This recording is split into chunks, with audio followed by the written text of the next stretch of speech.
guys, welcome back to my video. Today we are going to learn about data types in Python. So let's get started. So now let's see. So what is a data type? A data type represents the type of value represented by the variable. And also one more thing in data types in Python, that is in Python we need to define the data type of which we are giving the value to the variable. So for suppose if it is in C, we give as int x is equals to 10 or float x is equals to 10.1. But in Python we no need to specify the data type of an variable. So that is the specialty in Python. So data type represents the type of value represented by the variable. So just you have to give a is equals to 10. It will take automatically, it will take it as an integer. So for suppose if you take in Jupyter type of a, then it will represent this. So output will be class int. So as I told you, we did not specify the type of data.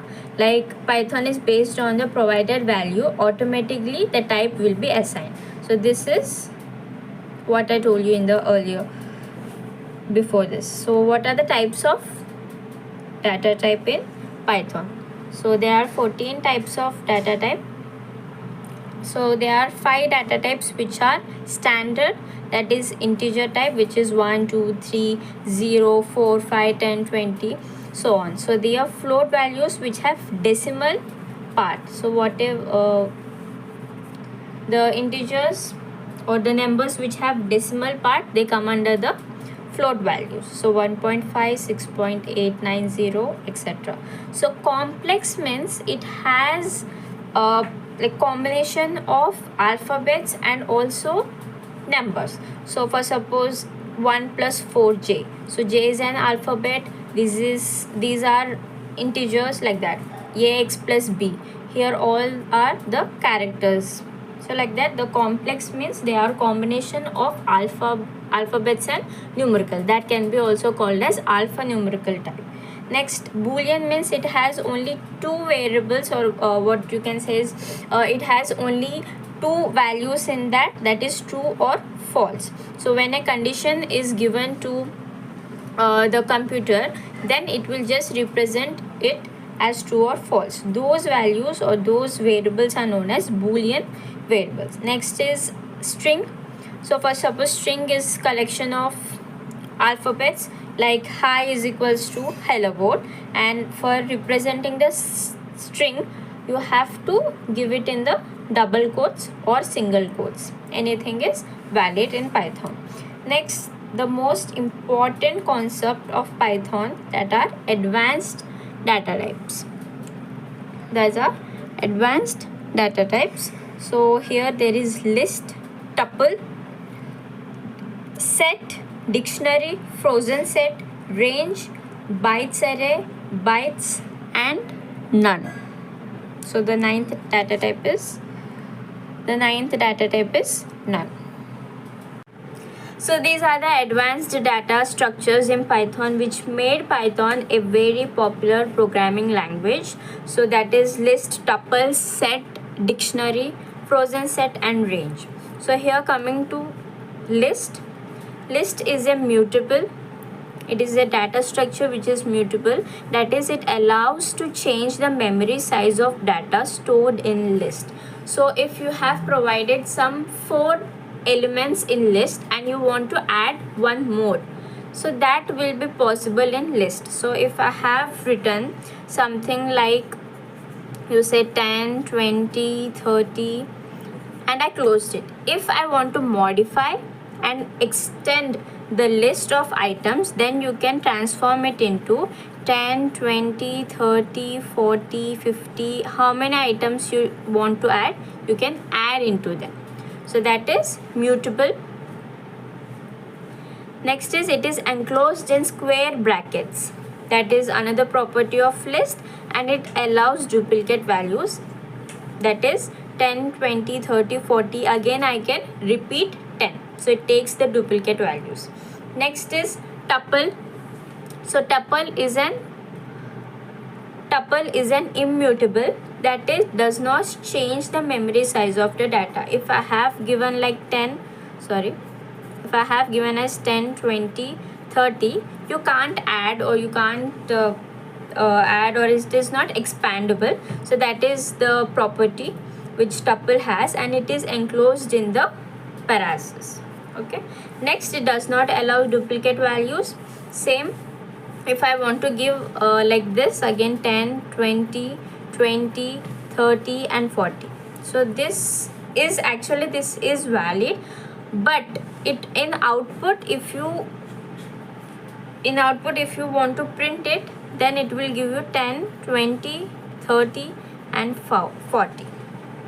This is how it will represent when you take or when you print A. If you give this as B is equals to, and if you want to print B, then the output will be this. Next is set. I hope it is in the frame. Next is set. Set is immutable, enclosed in curly brackets, and it also does not allow duplicate values. This is also the same. It allows the duplicate values, but when you print X or when you print B, then it will not include duplicate values. It will give only one value, represent it as an only one value. So that is set. And next, coming to the dictionary, which is very different type of data structure, that is, it is mutable, that is, it can change, it can be expandable.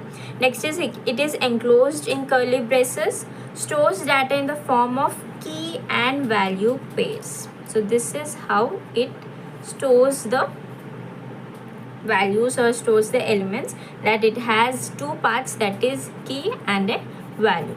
So here another thing is, it does not have duplicate keys. So same type of key or same name given to the key cannot be, it is not valid. But if you give the duplicate value, it is valid.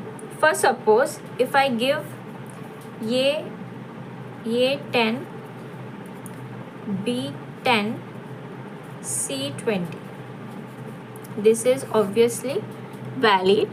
And if I give A10, again A10, or A say 20, and B is equals to 30, this is not valid, because here I have given the key values. So this is key and this is value, right? So the duplicate, so A is repeated 2 times, that is, key is not unique, duplicacy is there, so this is not valid. So that is the meaning. And all these data structures I will be giving you in the form of program, so that it will be easy for you. So next, let's move to the frozen set and range. So now let's see frozen set. It is immutable, it is cannot be expandable, or it can't have any growth. Next is, it is also enclosed in curly brackets, it does not allow duplicate values. So the same. Next is 1, 2, 3, 4, you can next is the range. It is also immutable. So here range represents the sequence of values, like example is 0, 1, 2, 3, 4, 5. So this is the sequence of values, and it also represent, like it can take 2, 4, 6, 8. So these are the sequence of values. So it represents the sequence of values, that is range. And there are 3 forms of range, that is range end, range begin and end, range begin, end and step. So these 3 forms I will be explaining in the form of program, so that it will be clear for you. So for today, that's it. Thank you. Thank you for watching this video. If any doubts are there, please comment below. I will respond to it and make another video accordingly. And please like, share and subscribe to my channel.